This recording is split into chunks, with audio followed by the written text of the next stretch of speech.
3월 18일 월요일입니다. 어제 주일은 잘 보내셨지요? 한 주간도 성령 충만함으로 승리하시기를 기도합니다. 오늘 함께 묵상할 말씀은요, 시편 55편 16절에서 23절입니다. 나는 하나님께 부르짖으리니 여호와께서 나를 구원하시리로다. 저녁과 아침과 정오에 내가 근심하여 탄식하리니 여호와께서 내 소리를 들으시리로다.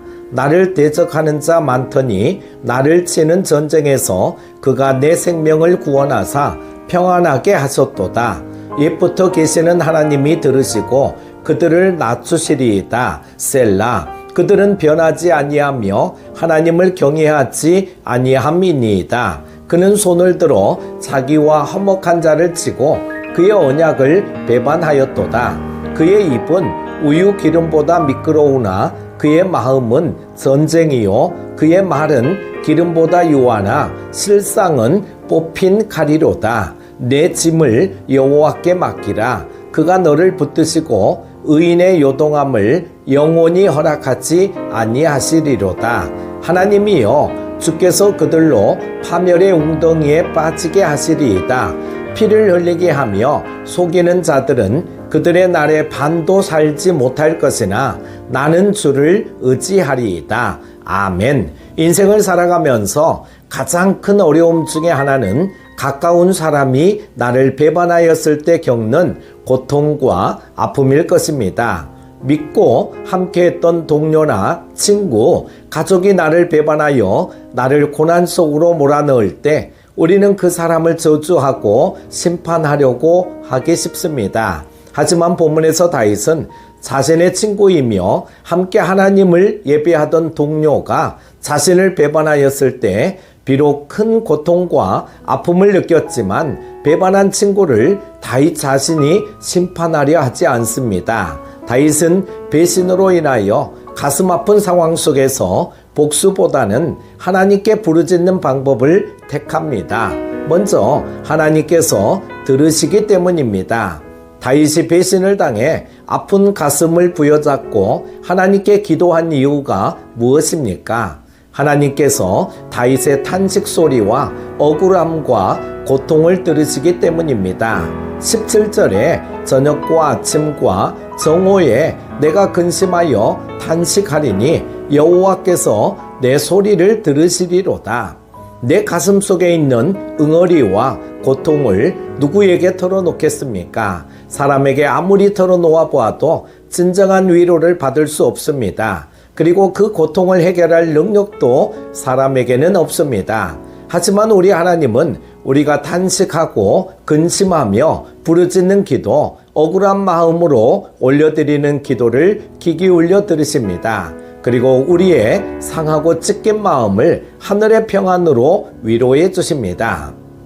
두 번째는 하나님께서 대답해 주시기 때문입니다. 우리의 탄식을 들으시는 하나님께서는 우리의 탄식을 들으시고 대답해 주십니다. 19절에 옛부터 계시는 하나님이 들으시고 그들을 낮추시리이다. 셀라. 그들은 변하지 아니하며 하나님을 경외하지 아니함이니이다.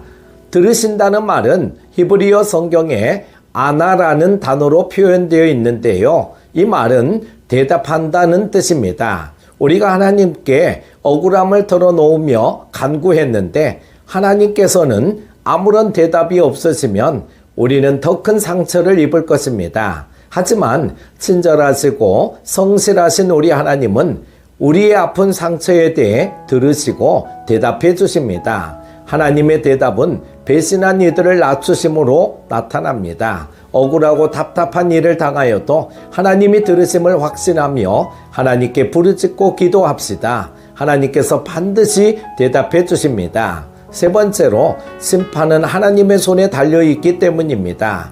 다윗이 배반한 이들을 놓고서 하나님께 부르짖었던 이유는 자신의 억울함을 하나님께서 들으시고 대답해 주실 것을 알았기 때문입니다. 그리고 배반한 자들에 대한 심판은 다윗의 손에 달린 것이 아니라 하나님의 손에 달린 것임을 분명히 알았기 때문입니다. 22절에 내 짐을 여호와께 맡기라. 그가 너를 붙드시고 의인의 요동함을 영원히 허락하지 아니하시리로다. 하나님께서 우리의 답답한 심정을 아뢰고 맡길 때 우리가 넘어지지 않도록 하나님의 손이 붙들어 주십니다. 그리고 악인을 심판해 주십니다. 그러므로 우리의 짐, 답답한 마음, 억울한 심정을 하나님께 맡겨야 합니다. 맡긴다는 말은 히브리어로 샬라크라고 하는데요. 집어 던지고 난 이후에는 다시 기어가지 않고 마음을 쓰지 않는다는 원래 의미가 있습니다. 하나님께 맡겼으면 하나님께서 알아서 해결해 주심을 믿고 더 이상 고민하고 마음을 쓸 필요가 없습니다. 하나님께 짐을 맡길 때 하나님께서 가장 선하게 해결해 주시기 때문입니다. 그러므로 하나님께 부르짖어야 합니다. 다윗과 같이 함께 예배하던 동료가 배반하고 친구가 나를 버려도 내가 저주의 말을 내뱉기보다는 하나님께 억울함을 알리는 기도를 먼저 합시다. 하나님께서 우리의 기도를 들으시고 대답할 것임을 확신하며 간구합시다. 하나님께 맡기고 부르짖을 때 하나님께서 우리 짐을 대신 져주시고 붙들어 주시고 위로해 주실 것입니다. 오늘도 우리의 기도를 들으시는 하나님께 모든 것을 맡기고 기도하는 행복한 하루가 되시기를 바랍니다. 한 주간도 승리하십시오. 기도합니다. 하나님 아버지, 우리의 가슴은 아픔과 억울함과 가까운 사람들의 배반으로 고통스러울 때가 있습니다. 그때마다 답답하셨던 우리 주님을 생각하며 우리를 아프게 한 이들을 저주하기보다 먼저 기도하게 하옵소서. 우리가 부르짖고 기도할 때마다 들으시고 대답하여 주시며 짐을 대신 져주심으로 하늘의 평안을 누리게 하여 주옵소서. 예수님의 이름으로 기도드립니다. 아멘.